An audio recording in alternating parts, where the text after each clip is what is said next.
একটা মুসলমান বাড়ির ছেলেকে একটা চড় দিয়ে দিলে গোটা পাড়া ঝাঁপিয়ে চলে আসে, কেন মারলে আমাদের বাড়ির ছেলেকে, জবাব দাও। হিন্দু বাড়ির একটা লোক রাস্তায় গাড়ি অ্যাক্সিডেন্ট করে পড়ে থাকলে মানুষ তাকে বাঁচাবার জন্য ছুটে যায় না, মোবাইলে ছবি তুলে ফেসবুকে দেয় ভিউয়ার্স বাড়াবার লক্ষ্যে। সন্ধেবেলায় হিন্দু বাড়ির ছেলেরা মন্দিরের বারান্দায় আলো জ্বালিয়ে বসে বসে তাস খেলছে, বলুন হ্যাঁ কি না? বহু জায়গায় আমি দেখেছি। আপনারা আজ পর্যন্ত দেখাতে পারবেন কোন মুসলমান ভাইয়ের মসজিদের বাইরে দাঁড়িয়ে সন্ধ্যের পরে মুসলিম বাড়ির ছেলেরা আলো জ্বালিয়ে তাস খেলছে মসজিদের বারান্দায়? দেখাতে পারবেন না। কেন বলুন তো? নিজের ধর্মটাকে সম্মান করে, নিজের ধর্মকে ভক্তি করে, নিজের ধর্ম কখনো ছোট হতে দেয় না।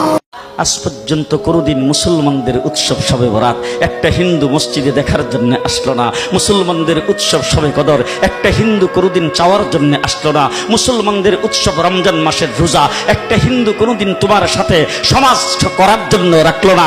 একটা হিন্দু কোনোদিন তোমার ঈদের নামাজে আসলো না। একটা হিন্দু কোনোদিন তোমার সাথে জুমার নামাজে অংশগ্রহণ করলো না। তোমাকে দেখার জন্য পর্যন্ত আসলো না। তার কারণ হলো হিন্দুরা মনে করে এটা মুসলমানের উৎসব, আর তুমি মুসলমান হইয়া হিন্দুর দুর্গা পূজায় কিভাবে গেলা?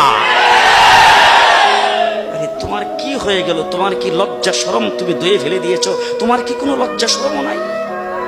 তোমার কি কোনো লজ্জা শরম নাই? আবার কি সুন্দর বলতেছো, ধর্ম যার যার, উৎসব সবাই।